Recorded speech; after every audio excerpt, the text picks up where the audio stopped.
Ang kwento ni Tomby.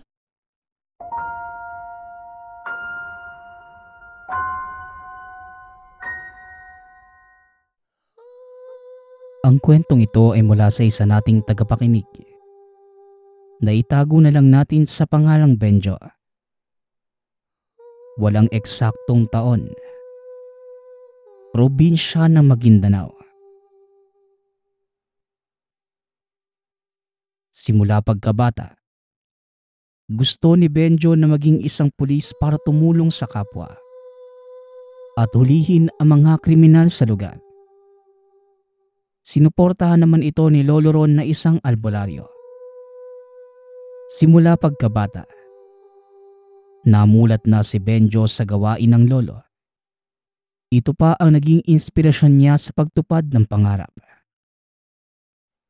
Habang nagbibinata, mas lalong nagsumikap sa buhay si Benjo. Habang nag-aaral ito ay nagtatrabaho din siya para suportahan ang pag-aaral. Tanging si Lolo Ron lamang ang pamilyang meron si Benjo dahil maagang na maalam ang mga magulang.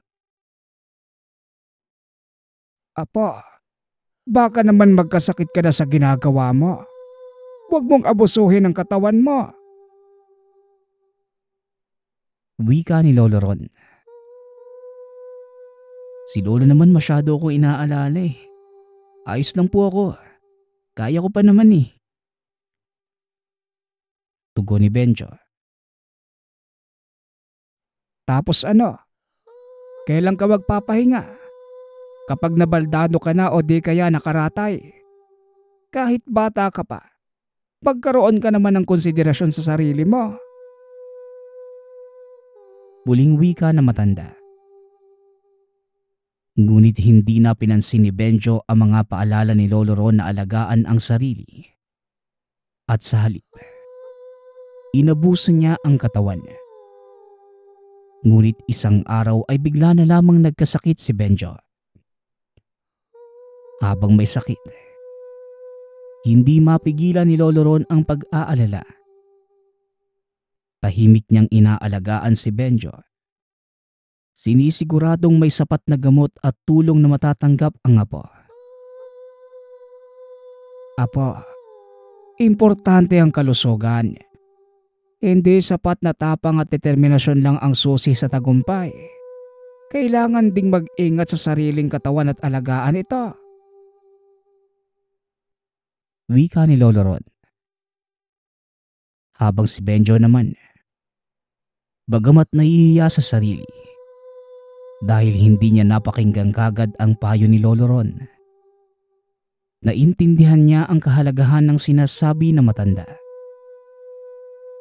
Kaya nang gumaling mula sa sakit, mas pinahalagahan na ni Benjo ang kalusugan at nagpasya na maging mas maingat sa sarili. Sa tulong at patnubay ng lolo, patuloy itong nagsumikap sa kanyang mga pangarap. Makalipas ang ilang taon, nakapagtapos na ng pag-aaral si Benjo at labis ang sayang naramdaman ng matanda.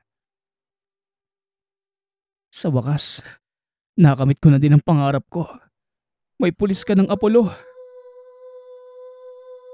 Wika ni Benjo. Masaya ako sa mga nakamit mo, Apo. Ipinagmamalaki kita. Tugon ni Lolo Ron. Ang lahat po nung ito hindi ko magagawa kung wala ka, Lo. Ikaw po ang inspirasyon ko para makamit ang pangarap ko eh. Muling wika na nga po. Matapos ang pag-uusap ng dalawa, naghanda ang mga ito ng kaunting salo-salo para sa kanilang mga kabaryo. Makalipas ang isang buwan, nagsimula na sa serbisyo si Benjo. Nagkaroon ito ng kapartner na nagngangalang Gab. Kapwa lumaki sa pangangalaga ng lolo ang dalawa. Pero ang kaibahan ay maagang pumanaw ang lolo ni Gab. Ang sabi ng mga kasama natin, albularyo daw ang lolo mo ah. Tanong ni Gab. Oo pare, Bakit? May problema ka ba sa pagiging albularyo ng lolo ko? Tugon ni Benjo. Wala naman. Masyado namang mainitin ng ulo mo. Natanong ko lang naman dahil sa usapan dito sa headquarters eh. Muling wika ni Gab. Tumango lamang si Benjo bilang tugon sa sinasabi nito. Ilang sandali pa ay pinatawag ang dalawa dahil kakausapin sila ng kanilang commander. Pagkarating sa opisina, kaagad nalaman ni Benjo ang unang misyon. Matapos malaman ang mga kailangang impormasyon para sa kanilang gagawing misyon ay kaagad nag-usap ang dalawa. Tandaan mo, kahit magka-partner tayo, magkaiba ang trabaho natin. Huwag mong pakikialaman ang lahat ng kilos ko dahil ayoko sa lahat ang dinidiktahan ako. Wika ni Benjo. Kalma ka lang pare. Hindi naman tayo magkalaban eh.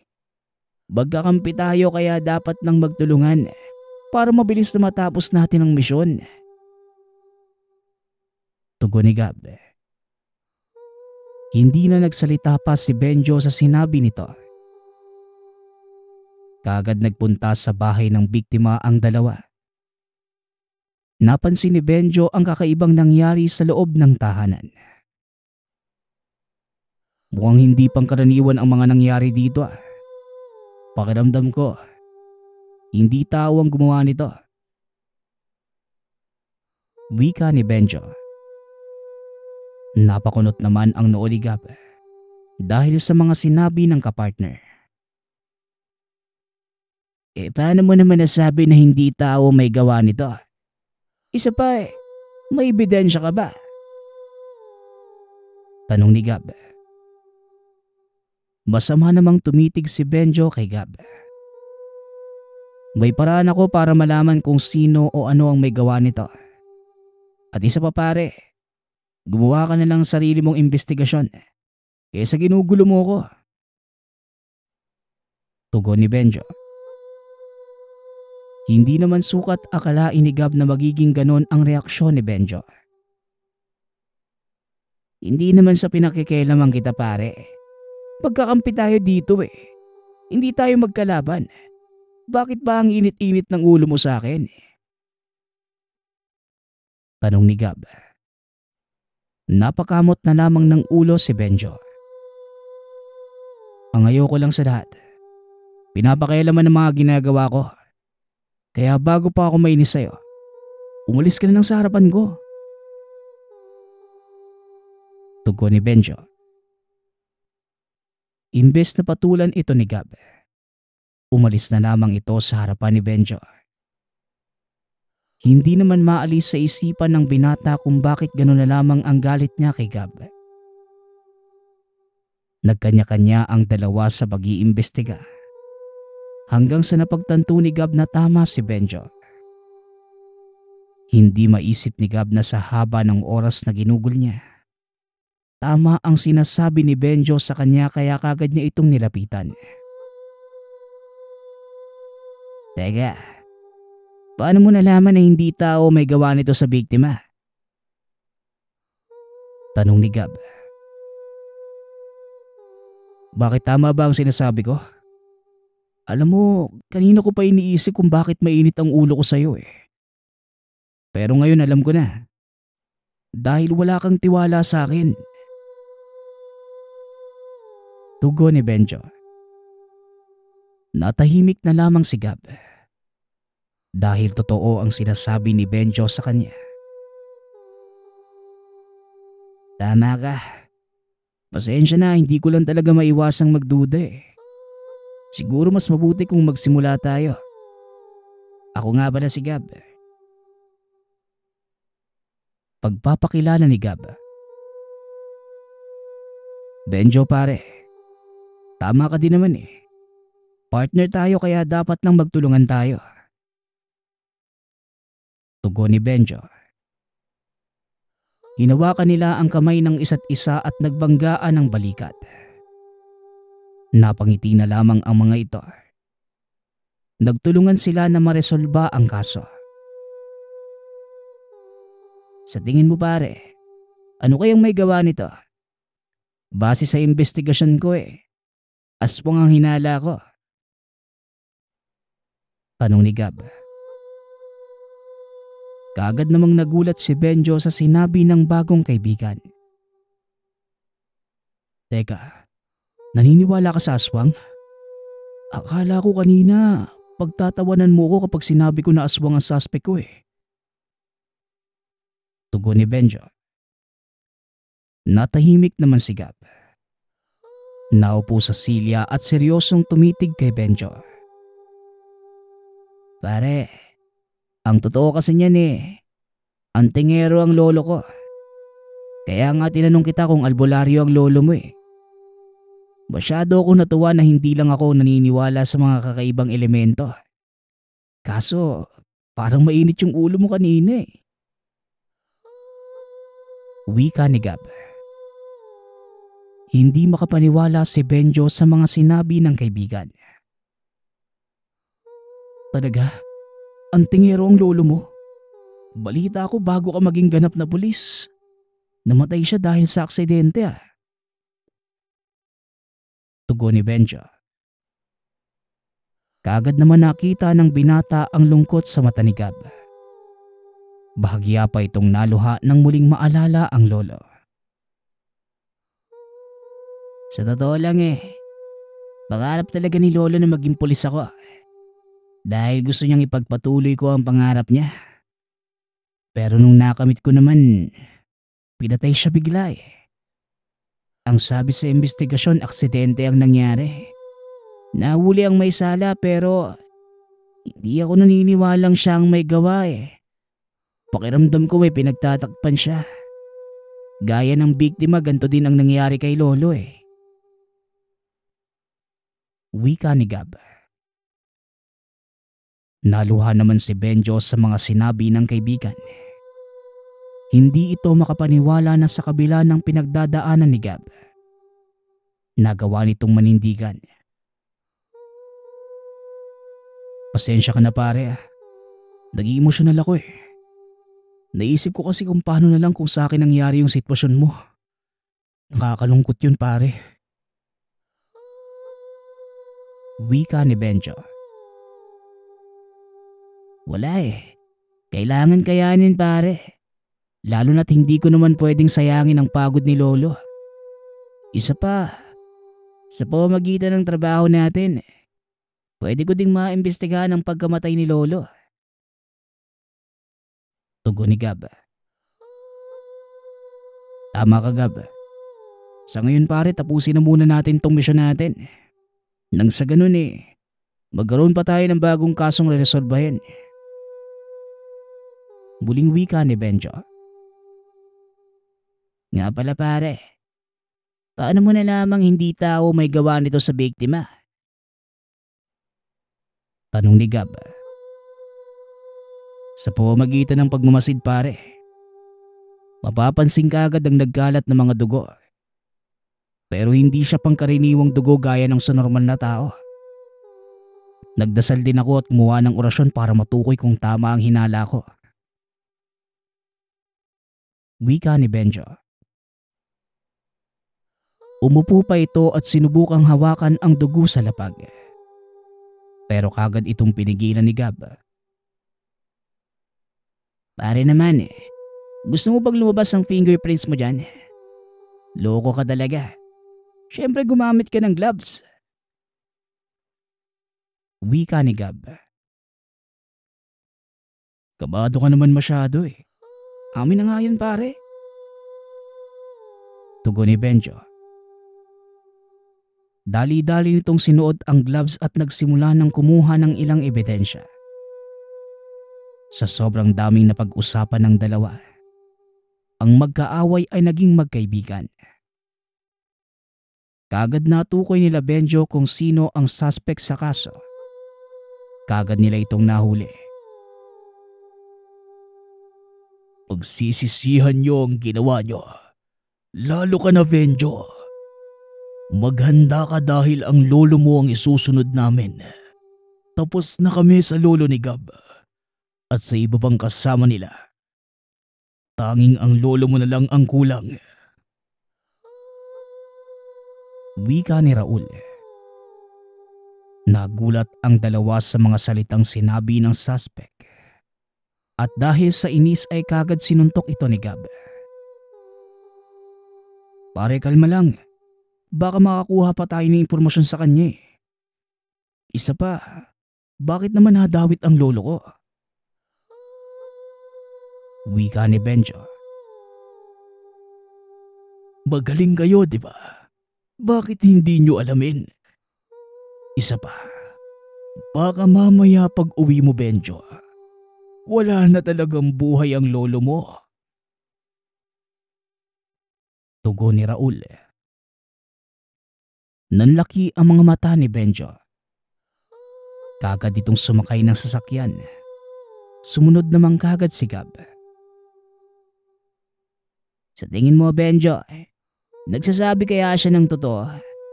Baka naman iniinis niya lang tayo Tanong ni Gab.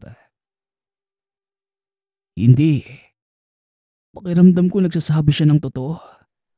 Tsaka hindi ko pwedeng baliwalain ang mga sinabi niya. Buhay ng lolo ko nakasalalay dito Tugon ni Benjo. Mabilis na pinaharurot ni Benjo ang sasakyan. Halos lumipad na sila sa bilis.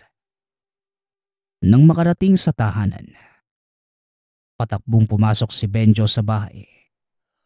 Napaluhod pa ito nang makita si Lolo Ron na wala ng buhay.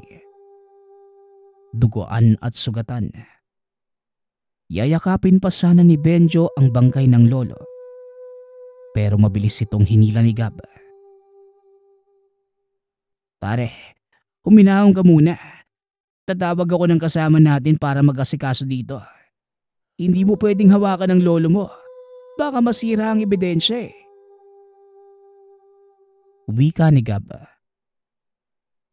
Napaluhod na lamang si Benjo dahil hindi niya alam ang gagawin. Muling bumalik ng kulungan ang dalawa. Gabi na nang makarating. Sa gitna ng madilim na kapaligiran, napaluhod na lamang si Benjo sa harap ng kulungan. Hindi niya alam kung ano ba ang tamang hakbang na dapat gawin. Sa puso ni Benjo, labis ang galit at hinanakit ang naramdaman niya. Sa loob ng kulungan, nakita niya si Raul. Ang taong pinagbibintangan niya na may kinalaman sa pagkamatay ni Lolo Ron. Dahil sa matinding kagustuhan na malaman ang katotohanan, kagad sinugod ni Benjo ang kulungan ni Raul. Maya-maya pa ay natanaw niya si Raul na nakaupo sa isang sulok. Nakangiti at para bang walang pakialam sa kanyang presensya. Raul, alam ko na ang katotohanan. Aminin mo na kung sinong pumatay sa lolo ko. Sigaw ni Benjo. Galit na galit ito pero sa halip na matakot o mangamba, tanging pagtawa lamang ang ginawa ni Raul. Benjo, wala kang alam. Wala kang pruweba laban sa akin. Kaya magpatuloy ka lang sa iyong kabaliwan. Tugon ni Raul. Nabigla si Benjo sa naging sagot ni Raul sa kanya. Mas lalo itong nainis at sinuntok si Raul. Kaagad namang inawat ni Gab si Benjo. Malma ka muna pare. Hindi naman nadadaan sa init ng ulo ang lahat Wika ni Gab. Sa kabila ng galit na bumabalot kay Benjo, unti-unti siyang kumalma. Pinayuhan siya ni Gab na magpahinga at mag-isip-isip na mabuti. Dahil patuloy ang investigasyon sa nangyari, nanatili si Benjo sa bahay ni Gab. Doon ay unti-unti niyang nahanap ang katahimikan at kapayapaan na kailangan niya ng mga oras na yon. Sa tulong ni Gab, muling nakapag-isip na maayos si Benjo. Nagsimula silang magplano at magtulungan upang mahanap ang katotohanan. Nagsimula ang dalawa sa pagduklas sa mga kaso na may kinalaman kay Raul. Makalipas ang 1 linggo, inilibing na si Lolo Ron. Labis na nasaktan si Benjo sa pagkawala ng lolo. Hindi niya maunawaan kung bakit may kinalaman ang lolo kay Raul. Ang hindi ko maisip, ano ang kinalaman ni lolo kay Raul at sa pagkamatay ng lolo mo? Ni minsan wala namang nabanggit sa akin si lolo na may kaaway siya eh. Kaya nakakapagtaka lang. Wika ni Benjo. Di ba, aswang si Raul? Baka naman may hidwaan sa pagitan nila. Tugon ni Gab. Langya, di naman ako manghuhula para malaman yan eh. Isa pa, dahil sa nangyari kay Raul, hindi ko nanahawakan ang kaso ni lolo. Hindi ko tuloy alam ang gagawin at baka mamaya magaya ang investigasyon sa lolo mo. Muling wika ni Benjo. Nang mamatay ang lolo ko, may iniwan siyang sulat eh. Teka, ang alam ko na itabi ko yun. Tugon ni Gab. Mabilis na kinuha nito ang sulat at binuklat yun ni Benjo. Latin ang nakasulat dito ah. Hindi ko kayang basahin to pero ang alam ko may libro si lolo na nakalagay ang mga Latin na to eh.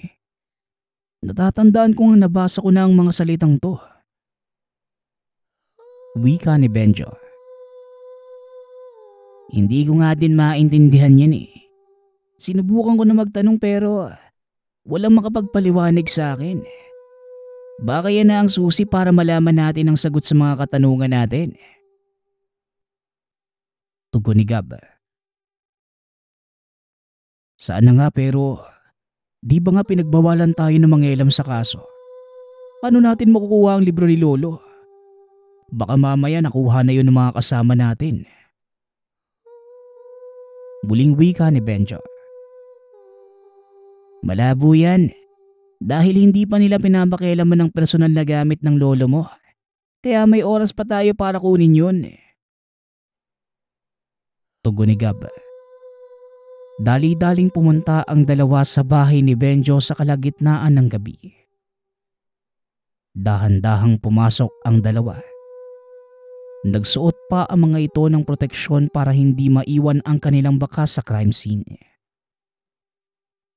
Matapos ang ilang sandali, nagkita muli ang dalawa. Nag-usap sila na mabuti at nagsimula silang magplano ng susunod na hakbang para malaman ang katotohanan. Kailangan pa natin ng mas maraming ebidensya para malutas ang kaso ni lolo. Isa pa dapat mahanap natin yung libro ni Lolo Ron. Wika ni Benjo. O pare, kailangan natin ng mga kasagutan sa mga tanong natin. Hindi ko alam kung tama ba ang ginagawa natin pero malakas ang kutob kung masasagot na ang pagkamatay ng mga lolo natin. Tugon ni Gab. Nagpatuloy silang nag-usap at nagplano hanggang sa umuulan ng gabing yon.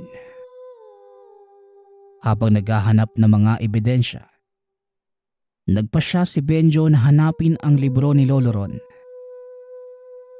Sinabi niya kay Gab na mahalagang makita ang libro dahil meron itong mga detalye tungkol sa kaso ni Lolo Ron. Kailangan nating makita ang libro ni Lolo Ron para malaman natin kung ano ang ibig sabihin ng sulat ng lolo mo.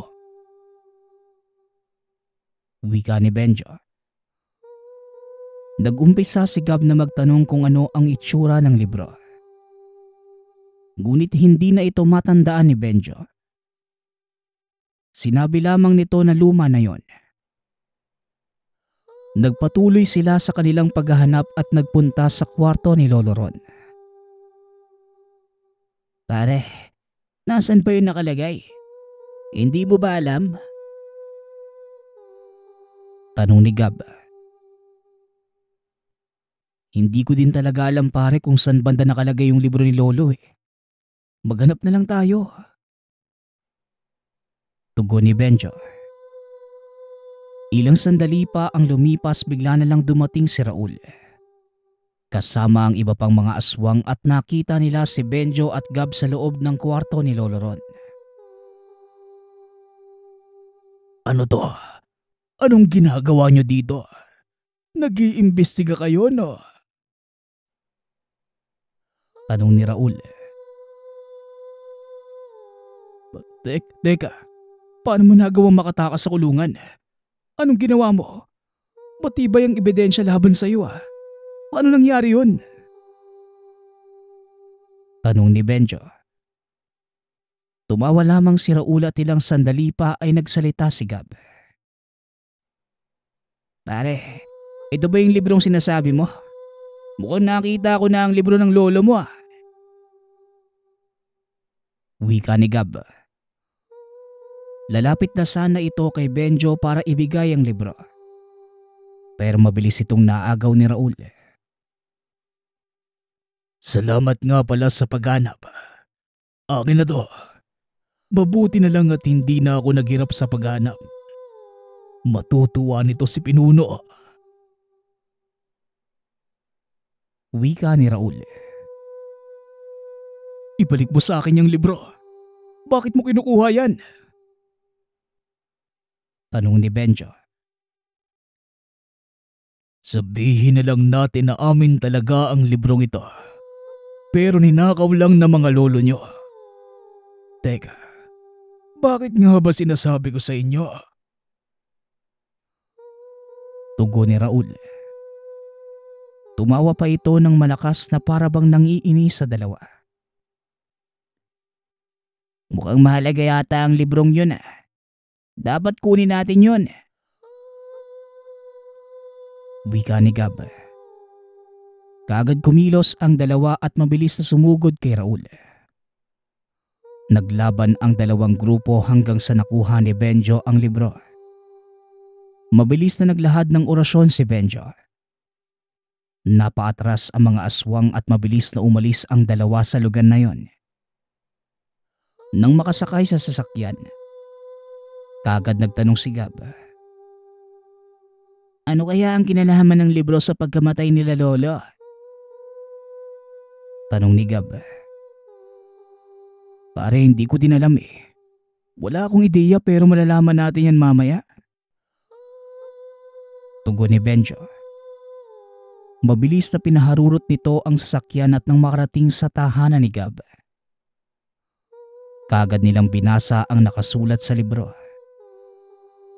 Laking gulat ng dalawa nang mabasa ang ibig sabihin ng sulat ni Lolo Gab. Ibig sabihin, maraming mga kagaya nila lolo ang lumalaban sa mga aswang noon. Pero nabihag sila ng mga ito at unti-unting pinatay. Wika ni Gab. Tama ka. Hindi ko alam pero nakasulat dito na dalawa sa henerasyon ng mga antingero ang tatapos sa labanan eh. Batay sa lihim ng lolo mo, ikaw ang isa sa mga sugo. Tugon ni Benjo. At panigurado ko, ikaw ang isa doon. Tayong dalawa. Ibig sabihin lang, pinagtagpo talaga tayo ng tadhana para tuldukan ng laban sa nakaraan na hindi pa natatapos. Wika ni Gab. Siguro, pero di ko din alam eh. Paano tayo lalaban kung wala kang alam sa pakikipaglaban sa kanila? Tanong ni Benjo. Ngumiti si Gab at tumayo. Yun ang akala mo pare. Bata pa lang ako. Sinasanay na ako ni lolo sa mga lihim na karunungan. Bilib nga ako sa iyo dahil hindi mo nilihim sa akin ang alam mo eh. Ako kasi, nag-aalinlangan pa pero May tiwala ako sa iyo at sadyang hindi lang ako komportable na may ibang tao nakakaalam sa lihim ko. Tugon ni Gab. Ganun ba? Ayos lang, naiintindihan ko. Sa ngayon, kailangan natin maghanda sa pagharap natin sa mga kalaban. Wika ni Benjo. Kaagad naghanda ang dalawa sa laban na kanilang kakaharapin. Inalam pa nila Benjo kung ano pa ang laman ng libro. Napag-alaman ng dalawa na malapit sa isa't isa ang kanilang mga lolo. Hindi lang yon. Dahil ang lolo ng dalawa ang muntik ng umubos sa lahi ng mga aswang. Nalaman din nila kung saan nagtatago ang mga aswang at kung bakit mahalaga ang libro dahil nakalagay doon kung paano matatalo ang dalawang sugo at yon ay si Benjo at Gab. Nang matapos mabasa ang nilalaman ng libro, dali-daling sinunog nila ito upang hindi magamit palaban sa kanila. Matapos makapagplano, kaagad nagpunta ang dalawa sa kuta ng mga aswang. Suot ang sabulag upang hindi sila kagad makita ng mga aswang. Nang makarating sa kuta nito, kaagad hinanda ng dalawa ang kanilang sarili. Dala nila ang mga agimat at mutya na binigay sa kanila ng kani-kanilang lolo. Naghiwalay ang dalawa at binigkas ang mga orasyon panlaban sa mga aswang. Ilang sandali pa, laking gulat ng dalawa nang bigla na lang sumulpot sa harapan nila si Raul. Kasama ang isang lalaki na may kalakihan ang katawan. Pinuno, nandito na ang mga sugo. Mukhang handa na silang mamatay. Wika ni Raul. Kamukha nyo ang mga lolo nyo. Tandang-tanda ko pa ganyan ang edad nila sa inyo nang magkita kami at naging magkaibigan. Pero mas pinili nilang kumampi sa matutuwid. Wika ng pinuno ng mga aswang na nagngangalang Tom. Ano bang kasalanan sa inyo ng mga lolo namin? Bakit nyo sila pinatay? Tanong ni Benjo. Dahil traidor sila. Ginawa ko ang lahat para makumbinsi sila na kumampi sa amin. Pero mas pinili nila ang lumaban. Namatay ang pinakamamahal kong babae nang dahil sa kanila. At buhay ang kapalit sa kanilang kinuha. Ngayon, isusunod ko na kayo para ako na ang maghari sa baryong ito. Tugon ni Tom. Walang sabi-sabi ay bigla itong sumugod sa dalawa. Mabuti na lamang ay kagad nakaiwas ang mga ito. Pare, gawin mo na ang orasyon. Gagawin ko na din ang ating mga plano. Wika ni Gab. Nanlaki ang mga mata ni Raul sa ginawa ng dalawa. Habang binibigkas ni Benjo ang orasyon, napapalibutan sila ng liwanag. Samantalang si Gab naman ay kumikilos na kasing bilis ng kidlat. Unti-unting nagbagsakan ang mga aswang dahil sa ginawang pagkilos ni Gab at sa orasyon ni Benjo. Ano pa ang ginagawa mo, Raul? Sumugod ka na. Tayo ang dapat manalo sa labanang ito. Wika ni Tom. Kaya kagad nagpalit ng anyo ang pinuno. Lumabas ang mahahaba nitong kuko. Mabalahibo ang katawan at may matutulis na ngipin. Nabigla pa ang dalawa nang makita ang anyo ni Tom. Grabe namang itsura yan. Ang pangit mo na nga kanina eh. Mas pumangit ka pa ngayon. Wika ni Gab. Sinabi mo pa pare, mas lalo pang ang pumangit eh. Hindi ko nakakahayang tignan. Dagdag ni Benjo. Patuloy lamang sa pangaasar ang dalawa. Itong pangit na ito ang magdadala sa inyo sa impyerno. Wika ni Tom. Kaagad nitong sinunggaban si Gab at dahil mabilis ang kilos ng binata, kaagad niyang naiwasan ito at nasugatan si Tom sa tagiliran. Ngunit mabilis na naghihilom ang sugat na ikinabigla ng dalawa. Mukhang hindi siya tinatabla ng patalim. Subukan mo kayang barilin siya. Wika ni Gab. Kaagad itong pinaputukan ni Benjo pero wala pa ring talab sa kalaban. May orasyon naman ang lahat ng armas na dala natin. Bakit hindi pa din siya tinatablan? Tanong ni Benjo. Baka nga dahil may tangan siya. Dala mo ba ang espesyal na punyal ni Lolo? Tanong ni Gab. Kaagad na sumenya si Benjo. Hindi. Mukhang mahihirapan tayo pare. Wika ni Benjo. Muling sumugod si Tom at napatumba nito si Gab. Hindi ko akalain na ganito kabilis ko lang kayo matatalo. Mukhang nagkamali yata ang propesiya. Wika ni Tom. Pasugod na ito kay Benjo. Mabilis namang kinuha ni Benjo ang punyal sa tagiliran. Akbang itatarak na ito kay Tom nang mabilis na sumugod si Raul. Sa halip na si Tom ang masaksak, si Raul ang tinamaan. Sa isang iglap ay naglahoy ito na parang bula. Kaagad namang napalingon si Tom sa likuran.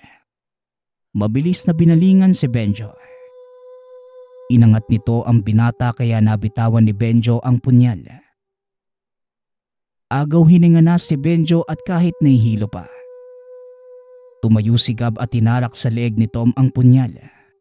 Kaya kagad nitong nabitawan si Benjo. Kagad na lumayo ang dalawa at sabay nagbigkas ng orasyon. Hindi nakagalaw ang aswang. Unti-unti itong bumagsak sa lupa.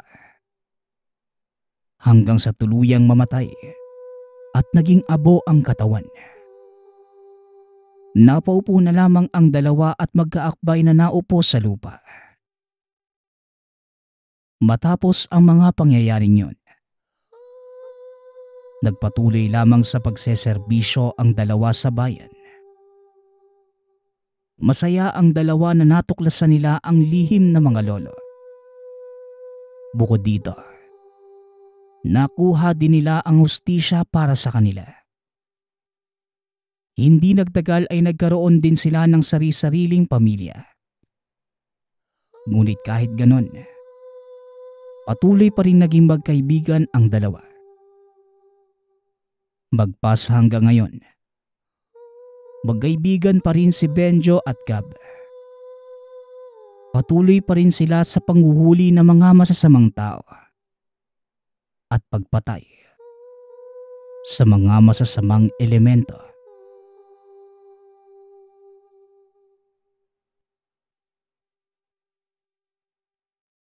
Ang kwentong ito ay mula sa isa nating kabayan na itago na lang natin sa pangalang Amorio. Taong 1956, probinsya ng Osamis. Nang mga panahong ito, kalat sa buong bayan ang kwento patungkol sa lalaking nakapatay na ng maraming aswang.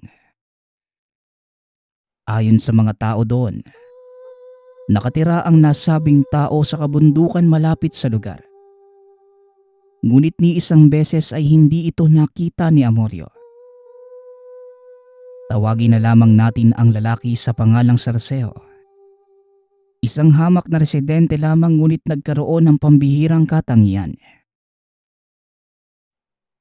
Labis noon ang pagkahumaling ng binatang si Amorio sa mga tangan, mutya at iba pa. Kaya ganun na lamang ang pagnanais niyang makilala ang lalaking tirador ng aswang. Alam ng binata na imposibleng makasugpo ng elemento at mga nilalang kung walang tangan ang isang tao. Gusto niyang matuklasan ang taglay na bertud nito dahil sa sobrang kuryosidad. Maraming kakilala si Amorio sa lugar na may mga agimat. Pero hindi naman ganun kabisa. Kadalasan, mga karaniwang bagay lamang na hindi mo aakalaing mutya. Dagdag pa ng mga taga roon, ang lakas ni Sarcejo ay galing sa Haring Gabunan na minsang nanirahan sa kabundukan ng lugar upang antayin ang nakaumang nakamatayan. Isinumpa ito na makasagupa ng malakas na mangkukulam at mamamatay aswang. Hanggang sa natagpuan ni Sarcejo ang labi na palutang-lutang sa ilog. Pinutol ni Sarcejo ang kamay ng gabunan para maipakita sa mga tao ang ebidensya. Hindi para patunayan na merong aswang, kung hindi ipagkalat na siya ang nakapatay sa gabunan. Pero lingid sa kaalaman ni Sarcejo, may nakatagong kapangyarihan ang kamay ng gabunan. Habang dala ang gamit, nagkaroon siya ng kakaibang lakas, bilis, at talas ng pangamoy. Sa puntong yon, medyo nag-aalangan na si Amorio na totoo ang mga sabi-sabi. Dahil imposibleng magkaroon ng kapangyarihan ang parte ng gabunan.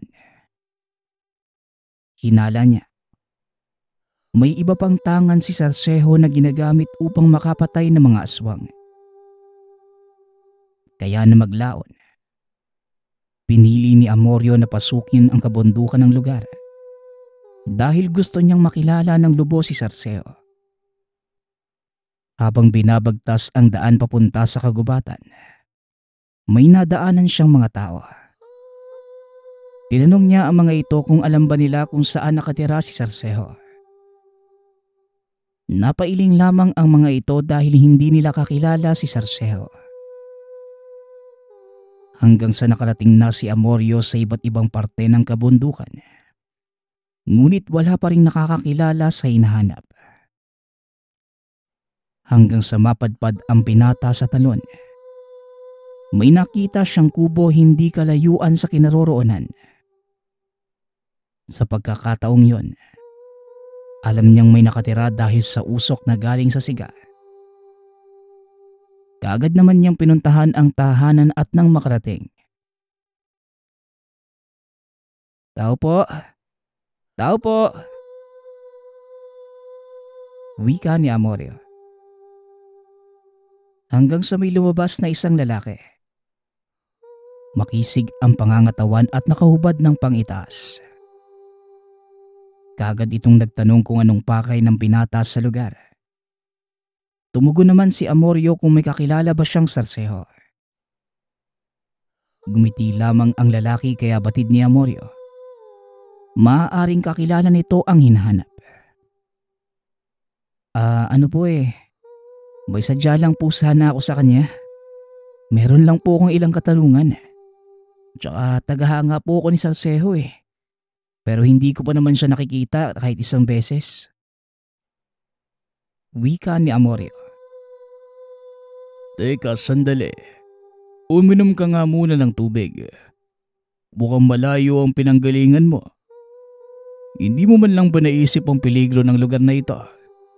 Kita mo namang malapit nang magdilim. Marami pa namang mga rebelde dito. Bukod pa dyan, marami ding mga aswang. Tugon ng tao. Kaagad namang sinabi ni Amorio na hindi siya natatakot sa aswang maliban na lamang sa mga rebelde. Ipinakita pa ng binata ang dalang tangan. Bato-omo at tansong patalim. Habang ginagawa niya yon, palapit siya ng palapit sa tao. Ngunit mahalata naman sa tao na tila meron itong agam-agam. Sa balagay mo ba, malakas na ang mga yan? Kaya ganun kakatapang pasukin ng lugar na ito. Tandaan mo iho, rebelde ang karamihan ng mga naninirahan dito. Yung iba naman aswang. Mukhang ikaw lang nga ata ang normal eh. Ito, uminom ka muna ng tubig nang may mas masadyang pagod mo. Muling wika ng lalaki.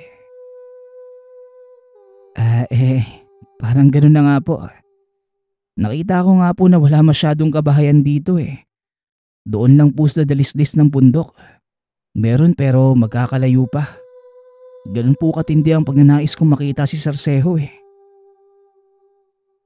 Tugon ni Amorio. Ipinakilala ni Amorio ang sarili at patuloy lamang sa pagsasalita. Habang yung tao naman, tila naaaliw sa kanya. Hanggang sa inulit ng binata kung kilala ba nito si Sarseho. Oo, kilala ko. Minsan napapadaan ng taong yun dito. Kagaya mo eh, umiinom din ng tubig pero doon banda sa bukana ng talon. Naliligo pa nga eh. Minsan na din siyang nakitulog sa kubo ko. Mabait na tao si Sarseho. Kaso sobrang misteryoso kung gumalaw. Nawawala na lang bigla at pagkabalik. May bitbit ng baboy ramo. Tugon ng lalaki. Saan po siya nakatira? Malapit lang po ba dito? Tanong ni Amorio. Tumugon naman ang lalaki na hindi niya alam. Pero may kutob ito. Nasa malapit lamang dahil madalas niya itong makita noon. Pero matagal na panahon na at hindi na naulit. Kaagad namang pinaunlakan ng binata ang alok nito. Binaliwala ni Amorio ang agam-agam. At higit sa lahat, kahit hindi kilala ang kausap ay pinagkatiwalaan niya ito. Maayos namang makitungo sa kanya ang lalaki.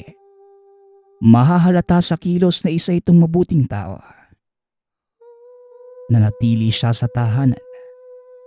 Nagpakilala na ang lalaki sa pangalang Kasaro. Dating rebelde ngunit tumiwalag sa grupo. Napag-isip-isip ni Amorio na kaya pala malakas ang loob ng taong yon na manirahan sa loob ng gubat. Dahil isa din itong rebelde. Kinabukasan, maagang nagising si Amorio. Kakaputok pa lamang ng bukang liwayway. Tinatapik na siya ng tao at sinabing, aalis sila na maaga hanggat hindi pa ganon kasakit ang sikat ng araw sa balat. Dagdag pa ng lalaki, baka malayo ang tahanan ng hinahanap ng binata. Mapapagod lang sila sa gitna ng tirik na araw. Dali-dali namang bumangon si Amorio. Inabutan siya ng nilagang saging upang malagyan ng laman ang tiyan.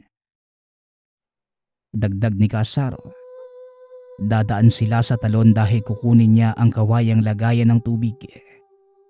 Bukod sa magbabaon sila na makakain, meron din silang inumin sa paglalakbay. Ganun na nga ang nangyari. Habang binabagtas ang masukal na lugar, panay tanong naman ni Amorio sa iba pang nalalaman ni Kasaro. Batid niyang meron ding tangan ang lalaking kasama. Hindi naman tumanggi si Kasaro at kaagad ding umamin. Ibang-iba ang tangan dahil wala itong kapareha. Nagtanong si Amorio kung ano yon. Ngunit sinabi naman ng kausap na hindi niya pwedeng ipaalam. Meron akong tangan pero hindi ko pinapakita ang gamit. Anumang klase at gaano kalakas, hindi yun dapat ipagsabi. Sapagkat ang pagkakaroon ng gamit ay napakadelikado at maraming magkaka-interes na sumubok.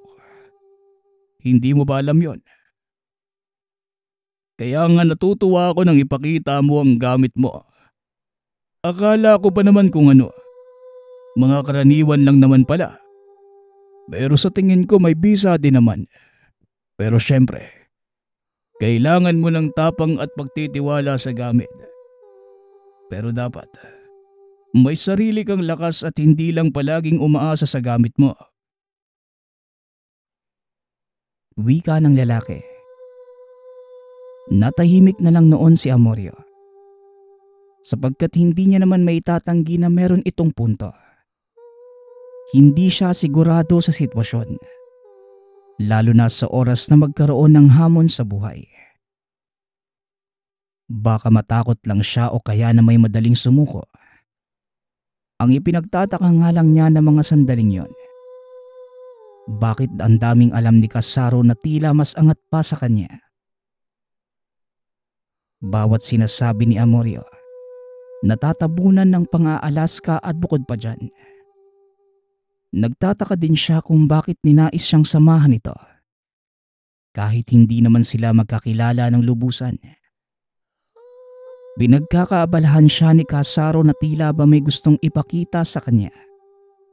Bukod sa hinahanap na tao.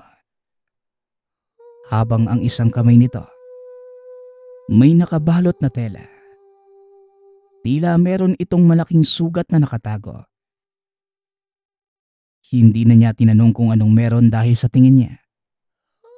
Hindi naman ito importante na mga oras na yon. Maya-maya lang, nakarating sila sa isa pang talo na karugtong malapit sa tahanan ni Casaro. Hanggang sa may tinuro ang kasama at sinabing, Diyan natagpuan ni Sarcejo ang gabunan. Ang sabi niya, isang haring gabunan yon at patay na ito. Palutang-lutang lamang sa ilog. Wika ni Casaro. Gabunan? Sigurado ho ba kayo? Tama ba ang narinig ko? Abay, totoo po pala ang mga sabi-sabi. Kinuha niya ang labi at pinutulan niya ng kamay. Pagkatapos ipinaalam niya sa karamihan na nakapatay siya ng aswang. Tugon ni Amorio. Ayon kay Casaro, kaya kumalat ang balitang yon dahil sa ginawang pagbubunyag ni Sarcejo na nakapatay siya ng aswang. Ito din ay pagbibigay ng babala sa mga rebeldeng naging kasamahan niya noon. Tinugis nila si Sarcejo pagkatapos tumiwalag sa grupo. Nang sa ganon, matakot sa kanya ang mga rebelde at hindi na siya pakialaman sa buhay. Ganun po ba? Kaya pala nagkakilala kayo dahil kapwa kayo rebelde. Bukod dyan, totoo din po ba na galing sa gabunan ng abilidad niya? Base lang din po ito sa mga narinig ko Muling tanong ng binata. Tinanong ko din si Sarcejo tungkol dyan. Hindi naman niya nasabi sa akin ang totoo. At sa halip, iba. Basta iba. Ewan ko ba kung bakit. Kasi maski siya ay hindi niya maipaliwanag ang nangyari sa kanya. Pero isa lang ang duda ko. Aswang si Sarcejo. Sumunod ka sa akin bata. Doon tayo sa ilalim ng pampang. May ipapakita ako sa'yo. Mungkahi ng kasama. Alinsunod sa sinabi nito. Tumango lamang ang binata habang nakabuntot sa paglalakad ni Casaro papunta sa bangin. Nang makababa sa lugar, nakaramdam ng takot si Amorio. Ibang-iba ang presensya sa ilalim. Bukod sa medyo madilim, mukha din itong tahanan ng mga lamang lupa. Nakakakilabot ang mga kurba ng pangpang na tila mga pangil ito ng dambuhalang halimaw. Dagdag pa dyan, ang kakaibang lamig na tila nanunuot sa kalamnan. Maya-maya pa, ganun na lamang ang takot ng binata. Nang mapansing may nagkalat na mga buto sa gilid-gilid, hindi ito buto ng mga hayop, kundi mga buto ng tao pero ang iba, may mga pangil at bungo. Napabitaw na mabigat na salita si Amorio. Ngunit mapapansin na tila wala lamang ito kay Casaro. Ilang sandali pa. Bigla na lamang huminto si Kasaro at sinabing, "Dito namumugad ang mga gabunan noong kasagsagan ng digmaan. Ito ang tahanan ng Haring Gabunang nakuhaan ng kamay ni Sarseho. Ilan sa mga butong nakikita mo, galing yan sa mga rebelde noong nagtangkang pasukin ng lugar. At yan naman mga bungo na may pangil. Mga aswang yan na pinatay ni Sarseho. Sobrang dami ano." Wika ni Kasaro. Hanggang sa bigla na lang nag-iba ang tono ng mukha ni Kasaro. Sumimangot at tila may pinapakiramdaman sa paligid. Unti-unting inaangat ang kamay at sinabing wag aalis sa pwesto si Amorio. Dahil may ibang tao sa lugar. Sinabi naman ni Amorio na baka si Sarseho na yon. Pero kagad nagsalita si Kasaro. Hindi siya si Sarseho. Iba ang kinikilos ng taong nagmamasid sa atin. Hindi ako sigurado pero sa palagay ko, isa itong aswang. Teka, 3 yata. Nako, baka hinahanap ng mga yan si Sarseho at napagkamalan pa tayo. Delikado tayo dito. Doon ka lang sa gilid, bata. Sumandali ka sa malaking bato para makita mo ang mga kalaban. Mungkahi ng kasama. Dahil sa biglaang pangyayari, hindi malaman ni Amorio ang gagawin. Natataranta ang binata at mabilis na pumunta sa malaking bato. Gaya ng sinabi ni Kasaro, sumandal ito sa dingding. Kung ano-ano na lang ang binabanggit ng mga kataga at panay halik sa batong mutya. Nakaumang na din sa kamay ang tansong punyal at nakaamba ng harang sa harapan. Samantalang si Kasaro naman, unti-unting inaalis ang tela na nakabalot sa kamay. Hanggang sa gano'n na lamang ang pagkagulat ng binata nang makita na ibang-iba ito kumpara sa isang kamay. Kulay abo at ang haba ng kuko. Maya-maya pa, sumigaw si Kasaro pero iba na ang lumalabas na boses. Gasgas na tila halimaw. Mas lalong nangilabot si Amorio na mga sandaling yon.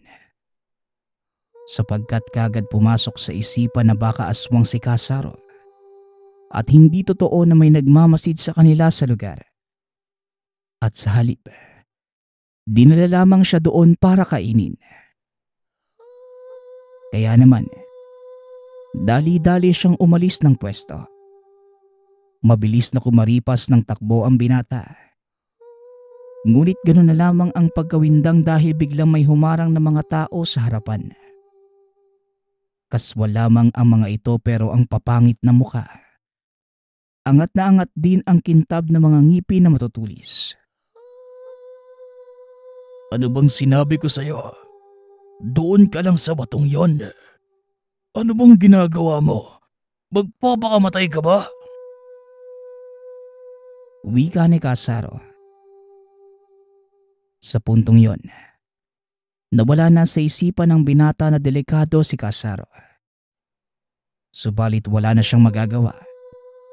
Napasubo na ang binata at bigla na lamang nanigas ang katawan. Dahil sa sobrang pangingilabot. Hanggang sa, "Ang tagal mo naman bumalik dito, Sarseho. Kailangan pa talaga naming antayin ang muling pagbisita mo sa lugar ng Haring Gabunan." Wika ng isa sa mga kalaban. Napatingin si Amorio kay Kasaro. Wala itong kaalam-alam na si Kasaro na kahapon niya pa kasama. Walang iba kundi si Sarseho. Pasensya ka na dahil kailangan kong magtago. Ayan tuloy. Nasama pa kita sa lugar na merong banta. Tumakbo ka na hanggat makakaya mo. Wika ni Sarceo, sabay sugod sa tatlong kalaban.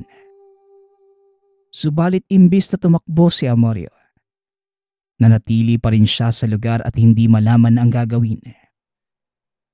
Nakita niyang nakikipagpalitan na ng suntok at pagkalmot ang kasama. Sobrang bagis ni Sarceo at hindi man lang iniinda ang bawat patama ng kalaban. Hanggang sa unti-unting nagbago ang anyo ni Sarceo. Naging ganap itong gabunan na sobrang nakakakilabot ang itsura. Bumuka ang bibig at kitang-kita ni Amorio ang malalaki at matutulis na ngipin na naglalabas ng masaganang laway. Hindi pa kayo nadala. Gusto nyo pa talagang malagasan ng mga kauri nyo. Hindi nyo makukuha sa akin ang hinahangad nyong walang katumbas na lakas ng aswang.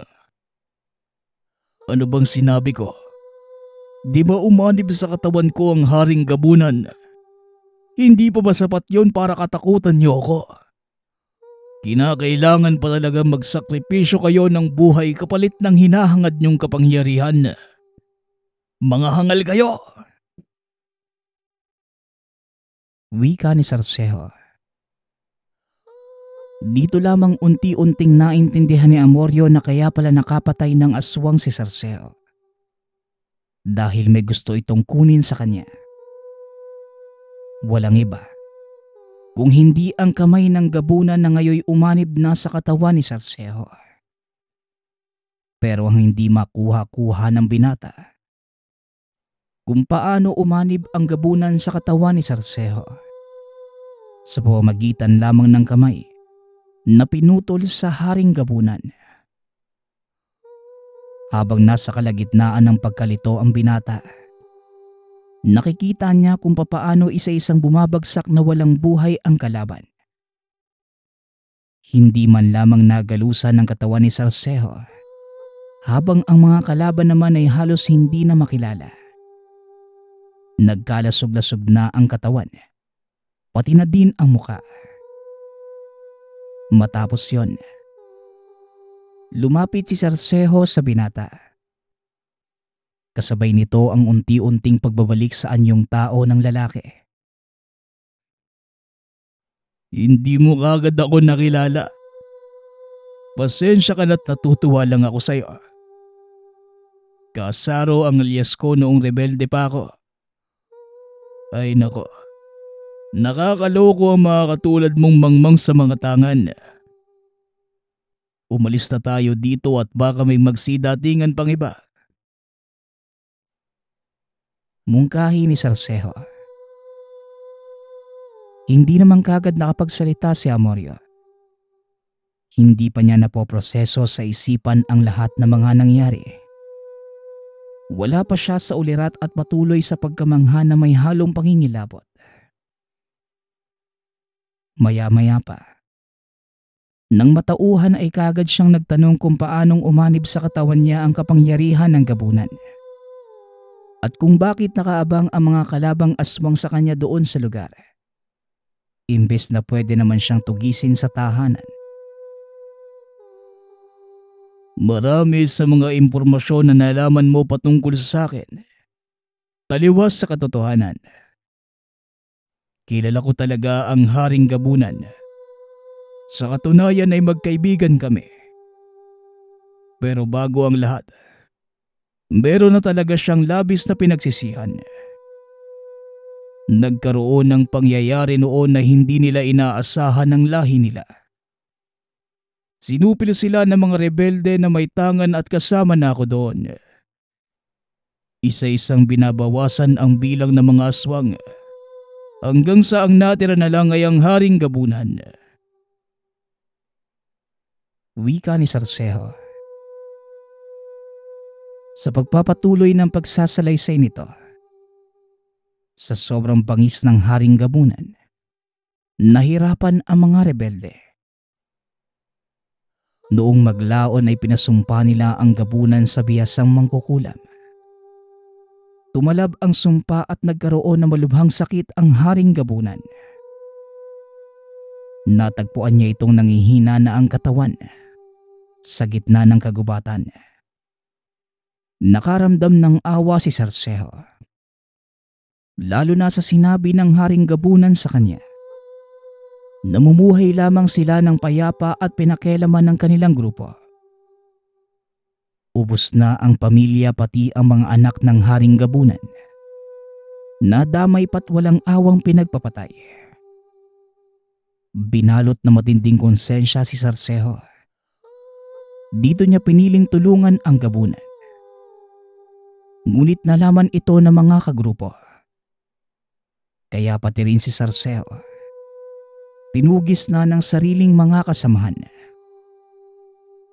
Nagtago si Sarseho kasama ang gabunan. Ngunit habang tumatagal ay pahina ito ng pahina. Hanggang sa may sinabi sa kanya ang gabunan. Ililipat nito ang abilidad kay Sarseho. Dagdag pa nito, putulin niya ang kamay sa oras na dumating ang kamatayan. Hanggang sa dumating nga ang araw na yon, ginawa ni Sarseho ang sinabi ng Haring Gabunan. Matapos na maputol ang kamay, pinaanod niya ang labi sa ilog dahil ito ay isa sa mga huling habili ng aswang. Ilang araw lang ang nakalipas, nagpaparamdam na sa panaginip ang yumaong gabunan. Sinasabing putulin ang sariling kamay at diduktong naman ang kamay ng gabunan. Kusa itong aanib sa katawan niya. Kaagad naman yung ginawa ni Sarseho. Dahil tuluyan na ito noong tinutugis ng mga rebelde. Naging desperado si Sarseho sa mga sinabi ng gabunan sa kanya sa panaginip. Hanggang sa pati ang mga aswang ay tinugis na rin si Sarseho. Ngunit mas pinili nilang mag-abang sa halip na tugisin ito sa mismong tahanan. Hindi din niya alam kung bakit. Ngunit alam ni Sarseho na habol ng mga ito ang lakas ng Haring Gabunan. Pero ang hindi nila alam, tuluyan ng umanib sa katawan niya ang putol na braso ng Haring Gabunan. Nagpapasalamat ako sa nagpadala ng ating kwento. Ang opinyon ko lamang, masama ang sobrang kuryosidad. Muntik pang mapahamak si Amorio dahil sa ginawa niya. Mabuti na lamang ay kagad niyang nakasalamuha si Sarseho. Kasi kung hindi, at aswang ang nakasalamuha niya, maaaring patay na siya. Muli, nagpapasalamat ako sa lahat ng sumusuporta sa ating channel. Hanggang sa muling pakikinig. Paalam.